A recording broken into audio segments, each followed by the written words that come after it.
सुबह वाणी पाठ हो रही थी सत्यानुसरण से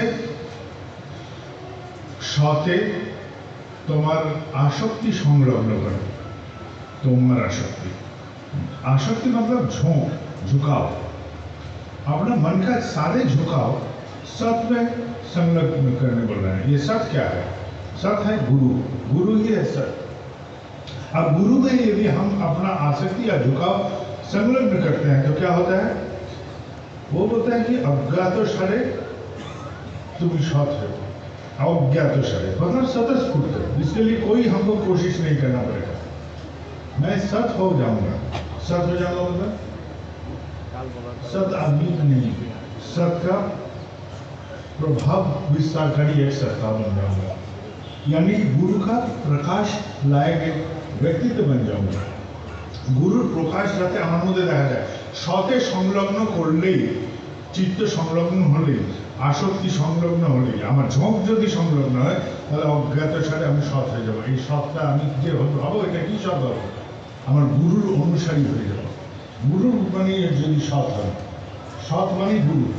কেননা এইটা হচ্ছে প্ল্যানিং, এইটা হচ্ছে সেই গল্পটা, যে গল্পটাকে আধার করে আমি সত্যকে বাস্তবায়িত করি। সত্য বাস্তবায়িত হয়, সত্য মানেই বাস্তবায়ন, আমার অস্তিত্ব দিয়ে বাস্তবায়ন। কি বলছেন ঠাকুর? আমার যেখানে অস্তিত্ব আছে, যেখানে বিকাশ আছে, সেটাই সত্য। সৎ কি বলছেন? যে যার মন সৎ বা এক আসক্তিতে পূর্ণ, মানে একটাই ঝোঁকে পূর্ণ, নানা রকম মাথার মধ্যে প্ল্যান নেই। তাহলে ঘর সংসার করছি, আমার একটাই ঝোঁক, ঠাকুর ঝোঁক। এই ঘর সংসারটা তোমার জন্য, এই ঘর বাড়ি পরিবার সব কিছু তোমার জন্য। আমি চাকরি বাকরি করছি, ইনকাম করছি, আমার পরিবারটাকে সুখে শান্তিতে রাখবো, আর যাতে তারা সুখে শান্তিতে থাকলে আমার মনের ওপরে বেশি চাপ না দেয়, একটু আমার মানসিকভাবে তাদের থেকে আমি মুক্তি পেয়ে ঠাকুরের কাজ করতে পারি, তার ব্যবস্থার জন্য আমি চাকরি করছি। আমি ব্যবসা করছি, আমার পরিবার পরিজনকে ভালো করে খাওয়া দাওয়া করাবো, পড়াবো, ধরাবো, তাহলে ওরা আমার উপরে বেশি চাপ দেবে না, আমি ওই ফ্রি টাইমটা ঠাকুরের কাজে ব্যবহার করতে পারবো। তার ঠাকুর যদি না থাকে, এই ঠাকুর বা সব যদি না থাকে, আর ওইটার কারণেই যদি সবগুলো না ঘটে, তাহলে আমার মানসিকভাবে অসৎ হয়ে আছে। আর মানসিকভাবে যদি অসৎ হই, কোনোদিনও আমার মধ্যে দিয়ে সৎ উদ্ভাসিত হবে না, কোনোদিনও না, कभी नहीं हो सकता है। मेरा मन वो एकाएक धारणा में जाना पड़ेगा कि हम जो भी काम कर रहे हैं आपके लिए। আমি ভুঁড়ি বেড়ে গেছে, ভুঁড়ি কমাবো, আমার শরীর ঠিক রাখার জন্য না, আমি শরীরটা ঠিক রাখছি তোমার কাজ করবো বলে, তবে ভুঁড়ি কমিয়ে লাভ আছে। আমি চাই আমার আয়ু বাড়ুক, আমি বেঁচে থাকার জন্য আয়ু চাচ্ছি না, আমি বেঁচে থাকতে চাই তোমার কাজ করবো বলে। আমি ইনকাম করছি পারিবারিক জীবনটাকে সুখে শান্তিতে রাখতে পারি, যাতে ওই মুহূর্তটাকে আমি আমার মতন করে তোমার কাছে ব্যবহার করতে পারি। নচেত আমার আশা আকাঙ্ক্ষা বহু কিছু কল্পনা দিয়ে আমি পারিবারিক জীবনে ঢুকেছি। আমার পুরো কাম ছিল, লালসা ছিল আমার নিজের সংসার হোক, এই সমস্ত লালসা আছে যে আমার একটা পরিবার হোক, আমার ঘর পরিবার হবে, আমার বাল বাচ্চা হবে। তো এই বাল বাচ্চা করতে গিয়ে দেখলাম যে ওই চক্রব্যূহের মধ্যে আমি ঢুকে যাচ্ছি। কেন বউ বলে আজকে এটা লাগবে, কালকে ওটা লাগবে, বাচ্চা কাঁদে প্যাঁ প্যাঁ পোঁ পোঁ, এর নাকি স্কুল যেতে হবে, এর নাকি ভ্যাকসিন নিতে হবে, এর নাকি এই করতে হবে। এই সমস্ত ইয়েতে দেখলাম আমার একটা মানসিক ইচ্ছাকে পূরণ করতে গিয়ে আমি পড়ে গেছি জঞ্জালের মধ্যে। এই জঞ্জাল থেকে মুক্ত হওয়ার উপায় খুঁজছি আমি। একটা গুটি পোকা কি করে, ওই নিজের ভেতরেই ওই জালটাকে পাকাতে থাকে, করতে সব বন্ধ হয়ে গেল, আর ফুটো নাই, অবশিষ্ট ফুটো নেই যেখান দিয়ে সে বেরোতে পারবে। ওটার মধ্যেই সে আটকে পড়ে, ওখানেই সে মারা যায়, ওটার মধ্যেই মারা যাবে। আমাদের উপায় কি? ওই একটা ফুটো কিন্তু রয়ে যায়, যেটাকে আমরা ঠাকুর বলে ভুলি হচ্ছে না, ওই তিনি একটা ফুটো বা ছিদ্র রেখে দেন। এই ছিদ্রটা কি করে, আমাকে এই ঘর সংসারে যত রকম সমস্যার মধ্যে থেকেও মাথার চুলে রাখতে থাকি যে আমি বাঁচতে চাই, আমি যেরকম মানুষ আমি সেরকম হয়ে থাকতে চাই। কেননা আমি ছিলাম খুব রাগী, বউয়ের পাল্লা করে এখন রাগ দেখালেই দেখি যে সে এমন ঝামটা দেয় আমার রাগ থেমে গেছে। আমি ছিলাম খুব উদ্যমী মানুষ, এখন সংসারের চাপে আমি একটু মুহ্যমান হয়ে গেছি। উদ্যমটা দেখাবো কোথায়? আমি এটা দেখাবো কোথায়? এই আসল আমি দেখানোর জায়গাটাই ঠাকুর করে দেন তার কাজের মাধ্যমে। আমার উদ্যম উৎসাহ যা কিছু তখন করা যায়। তাই আমরা যারা যারা যে কোনো কার্যক্রম করি সংসারের মধ্যে, এই সংসারের কার্যক্রমের মূল গল্পটা তোমাকে ঘিরে যদি হয়, তাহলে আমার জীবনটা এগিয়ে যেতে পারবে। আর ওটাতে আমি কখনো ক্লান্ত হব না, আমার ক্লান্তি আসবে না, অবসন্নতা আসবে না। তাহলে দুই রকম ঠাকুর আমাদের সাথে আছে, আমাদের সবার মধ্যে দুই রকম ঠাকুর আছে। একটা ঠাকুর হচ্ছে আসনের ঠাকুর, একটা ঠাকুর হচ্ছে আচরণের ঠাকুর। আসনের ঠাকুর কেবল আমার আচার অনুষ্ঠান ইত্যাদি এইসব দেখবে, আর আচরণ ঠাকুর কি এই শরীরটাকে দিয়েই তিনি তার মতন করিয়ে নেবেন। আমার কথা তখন অর্কদ্যুতি চক্রবর্তীর মতন হবে না, তখন শ্রী শ্রী ঠাকুর অনুকূলচন্দ্র যেভাবে কথা বলতেন তার আভাস আমার মধ্যে দিয়ে বেরোতেই হবে। এই প্রকাশটাই হচ্ছে আসল কথা, এটাই হচ্ছে আচরণের ঠাকুর। এই আচরণের ঠাকুর আমাকে শক্তিশালী করেন, এই আচরণ ঠাকুর আমাকে তেজদীপ্ত করেন, উৎসাহিত করেন। তিনি আমাকে বলেন যে এগিয়ে চল। আর আসনের ঠাকুর মানে এই একটা লাঠি নিয়ে গেল, দাদা আপনি একটু বলুন তো, আপনি একটু গান করুন তো, সবসময় পরিচালনা করছে। কেননা আসল অনুষ্ঠানের মধ্যে দিয়েই গল্পটা না, এই ব্যক্তিত্বটার বিকাশ দরকার। প্রত্যেকটা ব্যক্তিত্ব যারা আমরা ঠাকুর নিয়ে চলছি, এবং প্রত্যেকটা ব্যক্তির বিকাশ ঠাকুরের আভাসে যদি হতে থাকে, তাহলে এই জগতে মাল্টিপল ঠাকুরের আভাস দেখা যাবে। ঠাকুর কেবল একটি তথ্য বা গল্প নয়, এটা আমাদের প্রত্যেকের আচরণে প্রকাশ করার একটা ঘটনা। সে যেখানেই থাকি, আমরা ভারতবর্ষে যেখানেই থাকি, আমরা অর্থনৈতিকভাবে সংগতি সম্পন্ন হতে পারি, অসংগতিপূর্ণও হতে পারি। এখানে কয়েকদিন আগে একটি মা বলছেন যে আমি এই কোম্পানির প্রোডাক্টের ব্যবসা করব। আমি সাথে সাথে তাকে বলছি, এই কোম্পানি যে ব্যবসা করবে, এখন ডিপি ওয়ার্ক হচ্ছে, তুমি একটু গিয়ে বলবে যে এইটা নিন, ওইটা নিন, সেটা নিন। তাহলে আমাদের মধ্যেই আমাদের একটা লোভ বলে বস্তু আছে, সেটা গিয়ে আমাকে বলবে এই প্রোডাক্টের কাজ করো তুমি। তাহলে এখন তো অনেক গুরু ভাইয়ের সাথে যোগাযোগ হয়ে গেছে, ডিপি ওয়ার্কের এত বড় লিস্টও আছে তোমার কাছে। এই লিস্টটাকে কি করব? আমি মন্দ কাজে ব্যবহার করব। তাহলে রত্নাকর কোথায় তৈরি হলো? আমার মধ্যেই রত্নাকর জেগে উঠলো। ছিলাম বাল্মীকির আশায়, হয়ে গেলাম আবার রত্নাকরের দিকে। এই রত্নাকরত্ব প্রয়োগ আমার মধ্যে জুটলো, আমি টাকার আকাঙ্ক্ষায় এই ডিপি ওয়ার্কের মধ্যেই এই প্রোডাক্ট বিক্রি করা শুরু করে দিলাম। কিছুদিন পরে দেখা গেল ঠাকুরের কাছে এখন সবাই কৌটো নিয়ে ঘুরছে, যে এই কৌটোটা মাখুন, ওইটা হবে, ওই কৌটো করুন, সেই হবে। এই প্রজেক্টগুলো আমাদের মধ্যে যেন ঢুকতে না দিই। দেওঘরে কিছুদিন আগে একজন বলছেন যে এখানে ঘিয়ের ব্যবসা করবেন। তিনি বলছেন যে আমাদের যত গুরু ভাই আছেন তাদেরকে ফেব্রুয়ারি মাসে ঠাকুরের তিরোধান তিথিতে হবিষ্যান্নের সময় তিনি সবাইকে ঘি দিতে চান। হবিষ্যান্নের জন্য ছোট ছোট কৌটোতে ঘি দিতে চান। আমি বললাম যে যার সঙ্গতে গেলে তোমার গুরুর কথা মনে আসে, সেই তোমার গুরু ভাই। দীক্ষিত হল, সে তোমার গুরু ভাই হলো কোথা থেকে? সে তোমার গুরু ভাই হবে কেন? যার সান্নিধ্যে গেলে তোমার গুরুর কথা জাগে, সেই তোমার গুরু ভাই। আর তাকে ঘি দিও, আর তাছাড়া কাউকে ঘি দিও না। আমি তাকে তাই বললাম। যে বাঁধনে গেলে আমার মন স্থির হয়, সেই আমার বন্ধু। যে বাঁধনে গেলে আমার মন অস্থির হয়, সে আমার বন্ধু হতে পারে না। যে সান্নিধ্যে গেলে আমার গুরুর কথা জেগে ওঠে, বলতে ইচ্ছে করে, ভাবতে ইচ্ছে করে, কিছু করতে ইচ্ছে করে, সেই মানুষটা আমার ঠাকুরের মানুষ, সে আমার গুরু ভাই। আর যার কাছে গেলে इस बार कहाँ पैसा लगाएंगे बोलिए तो, कौन सा में हम लगाएंगे? वो जो की बोले ना,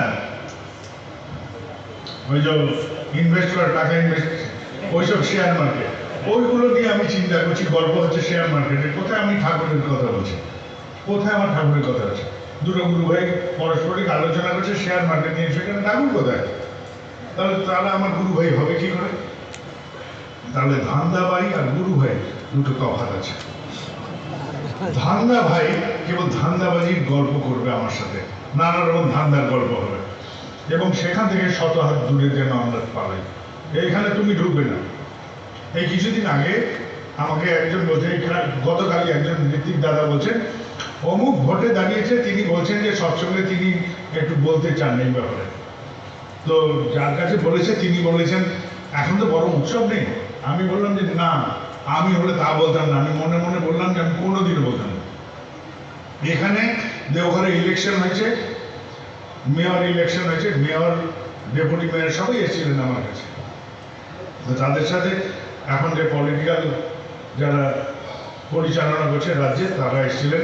তারা বললেন যে দেওঘরের জলের ক্রাইসিস আছে, যদি জলের ব্যবস্থা করেন। আমি বললাম এক বিন্দু জল আমি দেবো না, আপনাদের বলে রাখলাম, একটা বিন্দু জলও আমি দেবো না। কেননা এই গোটা আশ্রমে এই যে হাজারে হাজারে লাখে লাখে গুরু ভাই আছে, তাদের জলের ব্যবস্থা আমি করি কোনো সরকারি সাহায্য ছাড়া। আমি এখান থেকে কোনো জল দেবো না। আমি আপনাদের বুদ্ধি দিতে পারি কি করে আপনারা জল পেতে পারেন। এই আশ্রমের সমস্ত বাড়ি ঘরে আমি রেন ওয়াটার হারভেস্টিং করেছি। আপনারা পুরো নগরে এইটাই লাগু করেন যে প্রত্যেকটা বাড়িতে যেখানে রেন ওয়াটার হারভেস্টিং হবে সেখানে আপনি ট্যাক্সের টাকা কমিয়ে দেবেন, ট্যাক্সের টাকা কমিয়ে দেবেন। আপনার একটা বর্ষা কষ্ট করব সবাই, কিন্তু সবাই জেনে যাবে যে আমার ট্যাক্স বাড়িয়ে, হোম ট্যাক্স কমে যাবে যেখানে এটা হবে। আপনার জল ক্রাইসিস আছে, আমি আপনাকে বুদ্ধি দিচ্ছি কী করতে পারবেন। আপনি এটাই বললেন, আমি কখনো ঠাকুরের বিষয়ে তোমাকে ব্যবহার করতে দেবো না। তুমি তোমার প্ল্যাটফর্ম থেকে ঠাকুরের কথা বলো, কিন্তু ঠাকুরের প্ল্যাটফর্ম কেবল ঠাকুরের কথা বলার জন্য, ঠাকুরের আলোচনা করার জন্য। যেই হোক, এই কাঁধ যেন না ঝুঁকে, মাথা যেন কখনো না নোয়ায়।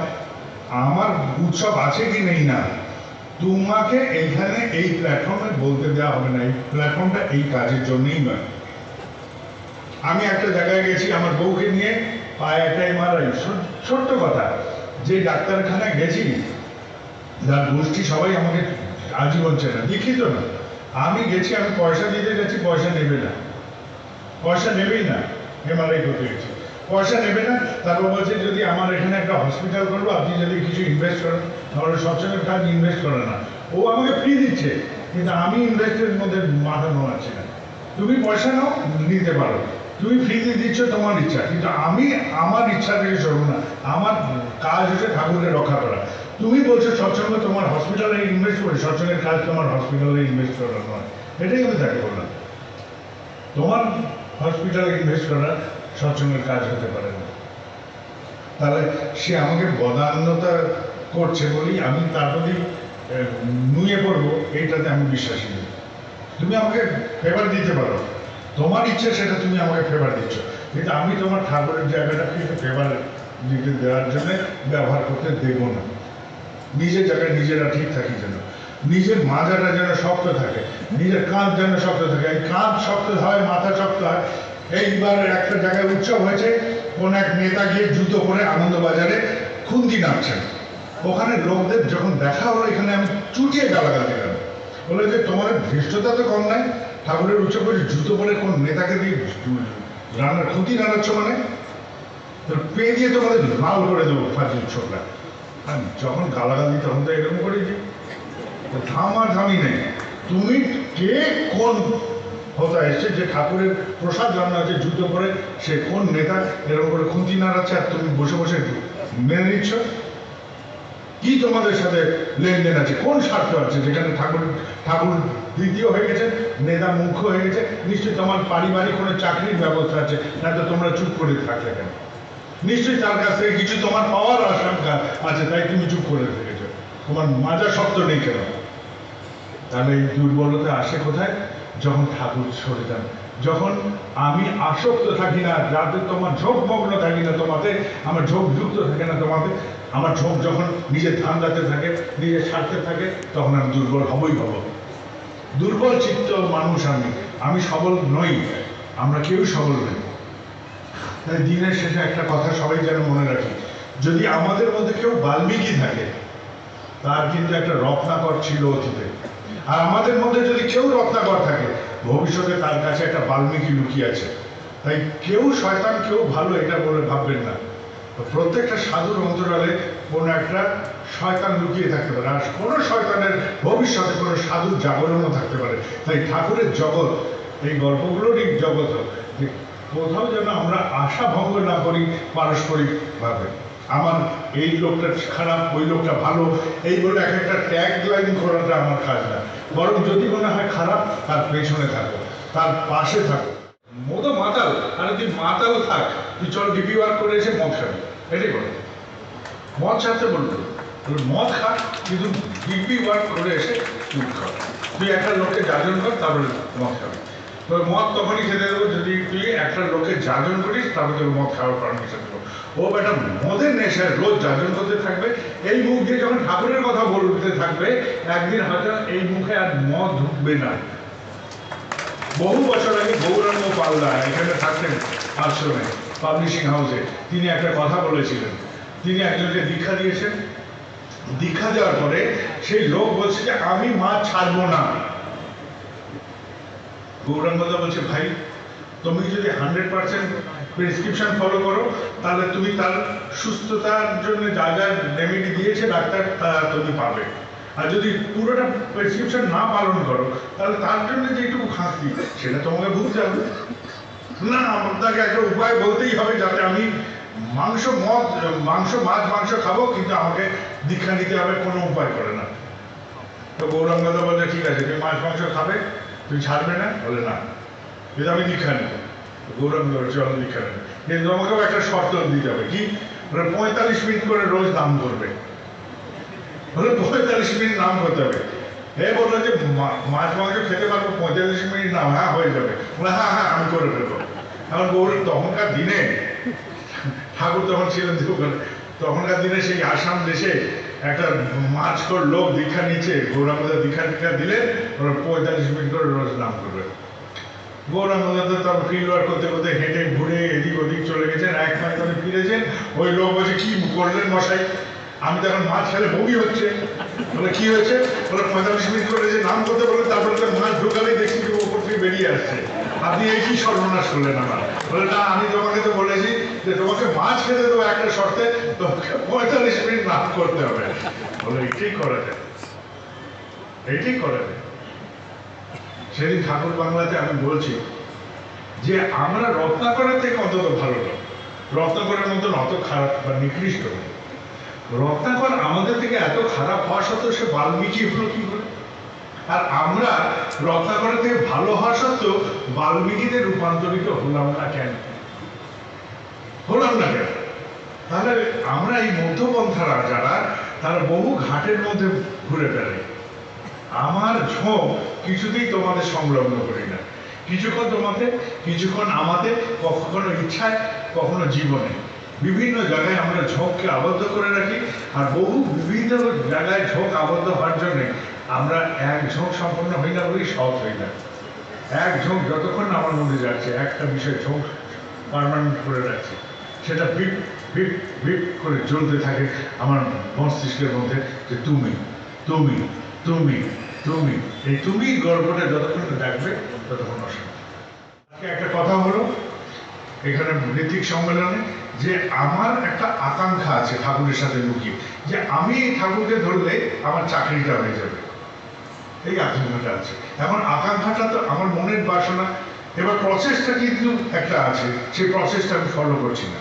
সেই প্রসেসটা হচ্ছে, ঠিক আছে, সতে সংলগ্ন থাকার মতন আমাকে সংলগ্ন থাকতে হবে, চিত্ত সংলগ্ন করতে হবে।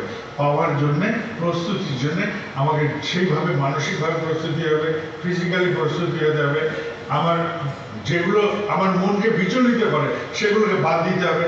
এমনকি আমার মোবাইল, এমনকি আমার কারোর সাথে কথা বলা, যেটা আমার মনকে কিছুক্ষণ বিচলিত করে রাখে, আবদ্ধ করে রাখে, সেই মানুষগুলোর সাথে কথা বন্ধ, মোবাইল বন্ধ করে আমাকে ওইটাতে প্রস্তুতি নিলেই তবে আমি চাকরি পাবো। আমি এটা করি নাই। এখন করি নাই বলে কাকে দোষ দিতে হবে? ঠাকুরকে। তোমাকে ধরেছিলাম, ওই আমার চাকরিটা হলো না, তাই না? এখানে একটি মা এসছে, বলছে যে আমি যখনই বাড়িতে সৎসঙ্গ দিই তখনই কেউ মারা যায়। আমি এটা আগেও বলেছি মনে হয়। তো আমি বললাম যে সৎসঙ্গ দিলে মা মারা যায় মানে তুমি জয়রাতে করছো, একজন মারা গেল বাড়িতে? না, 3 মাস পরে। বলে আচ্ছা, 3 মাস পরে।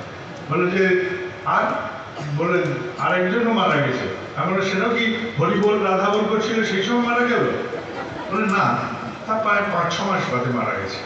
আমি বললাম যে 3 মাস 5 মাস আগে সৎসঙ্গ করেছে বাড়িতে, বাড়িতে কেউ মরেছে বলে সৎসঙ্গের জন্য ঠাকুর দেয় আর সৎসঙ্গ দেয়?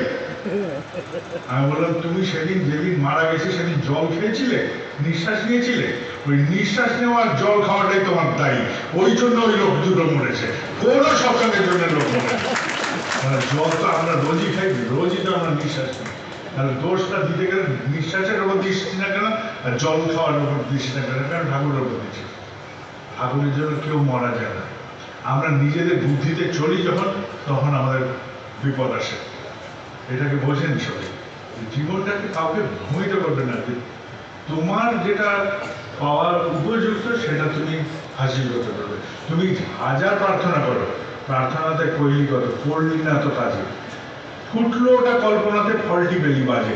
তোর কখনো তোর প্রার্থনা সাকসেস হবে না যতক্ষণ ওটাকে কর্মের উপায়তে করছিস, কখনো হবে না, এটা কখনো এক্সিকিউট হতে পারে। ঠিক আছে, শেষে একটা গল্প বললি, একটা গল্প। তো রাজা বেরিয়েছে মন্ত্রীর সাথে, আমি শুনছিলাম গল্পটা, খুব বিউটিফুল গল্প। রাজা বেরিয়েছে মন্ত্রীর সাথে, তো দেখছে রাজ্যে সবচেয়ে সুখী কে? তো দেখছে একটা হতদরিদ্র বাড়ি দেখে বলছে এই সবচেয়ে সুখী। রাজা বলছে যে এ যদি সবচেয়ে সুখী থাকবে তাহলে আমি রাজা হয়ে অসুখী কেন? তো মন্ত্রী বলছে যে মহারাজ 99-এর ঝামেলায় পড়েনি তো, তাই এর কখনো অশান্তি কি বোঝেনি। রাজা বলছে 99 ঝামেলা কি? বলছে আমাকে 99টা মোহর দিন, 99টা সোনার মোহর দিন, তারপর আমি লিখে দিচ্ছি। তো রাজা তাকে মন্ত্রীকে দিয়েছে, ছদ্মবেশে ছিল, দিয়েছে। রাজার দেওয়ার পরে মন্ত্রী করেছে কি ওই 99টা মোহর একটা পোটলায় করে ওদের বাড়ির বাইরে বাগানের অন্ধকারে রেখে দিয়েছে। এখন গ্রামের বাড়ির বউ হাসি ঠাট্টা করতে করতে পেঁচা পেঁচে বেরিয়ে পেঁচা করতে গিয়ে দেখছে যে একটা থলে পড়ে আছে, উঠিয়েছে, উঠিয়ে নিয়ে ঘরে উজাড় করে দেখছে যে গুনছে ওরা 99। বরকে বলছে এই দেখো দেখো দেখো 99খানা এরকম পেয়েছে। তো এই নিয়ে ঝামেলা শুরু হয়ে গেল, 3বার 4বার 5বার করে ঘুরে যাচ্ছে 99 কেন, 100 নয় কেন, 99 কেন, 100 নয় কেন। এবার দুজনের মধ্যে ঝামেলা লেগে গেল। বর বসে যে তুই বেটা খিস্তি দিয়ে বসে, তুই বেটা ওখান থেকে তুলেছিস, তুলতে গিয়ে ফেলেছিস নিশ্চয়ই। সে লম্ফ টম্ফ নিয়ে খুঁজছে, বাগানে টাগানে খুঁজে বেড়াচ্ছে, কোথাও সে মোহর পাচ্ছে না। সে চর্চাপাটি শুরু হয়ে গেছে স্বামী স্ত্রীর মধ্যে, 100টা নেই কেন, 99টা কেন, 99টা কেন, অশান্তির অশান্তি। তো ভোর হতেই ওই স্বামী যেটা সে বেরিয়ে পড়ল, বেরিয়ে পড়ে গেল কোথায়? সে একটা ভিন দেশে চলে গেল। ভিন দেশে গিয়ে সে পরিশ্রম করছে করতে করতে করতে 6-7 মাস বাদে টাকা রোজগার করে একটা মোহর সে জোগাড় করতে পেরেছে। এই 100টা করার জন্য ওই একটা মোহর নিয়ে যখন এসছে, তখন দেখছে ওর বাড়িটা একটু বেশ ধপ দূরত্ব বড় সড়ো হয়ে গেছে। তখন জিজ্ঞেস করছে আমার বাড়ি কোথায় গেল, কে গেল? তখন দেখছে বাড়ি থেকে ওর বউ বেরোচ্ছে।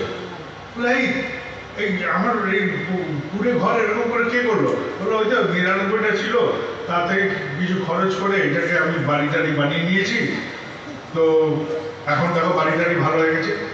লোকটা ফিরে ঠাঁই করে চড় মেরেছে বউকে, বললো বেটা আমি একটা মোহর 100 করার জন্য এত যুদ্ধ করছি, আর তুই কিনা এর মধ্যে আবার খরচ করে দিলি। আবার লেগে গেল যুদ্ধ, এই 99।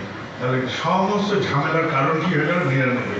আমাদের দীক্ষা কথা হচ্ছে 99,000।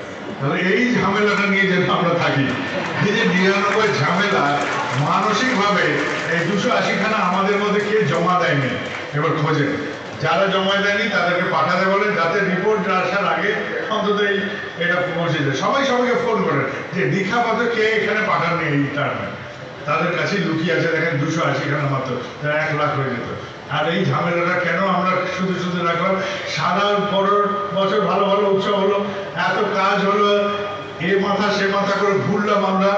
এই যে নর্থ বেঙ্গলে এই যে বলছিল ঝাড়া, তো কি ওদের সমস্ত জেলার কর্মী, এই জেলার কর্মী ওইখানে গেছে, এই জেলার কর্মী ওইখানে গেছে, সবাই আনন্দ করেছে। এখানে বহু জায়গায় এরকম করেছে, সবাই আনন্দ করেছে। এত চেষ্টা, এত প্রয়াস, এই 280 সেখানে আমাদের মধ্যে কোনো ভেজাল ঢুকে আছে, ভেজালটাই 99টাকে 100 হতে দিল না। আর এই মানসিক অশান্তি নিয়ে এবার আমাদের বাড়ি যাওয়া, তো এই জন্য কে দায়ী? আমরাই দায়ী থাকলাম। ঠিক আছে? তো সবাই আনন্দে থাকেন, এইটুকু তো থাকবেই অশান্তি। আমাকে একজন বলছে যে বাবা ভীষণ অশান্তি। আমি বললাম ভাই একটাতেই শান্তি, মরে গেলেই যখন চিতায় শুয়ে থাকবে এর থেকে শান্তি আর কিছু নেই।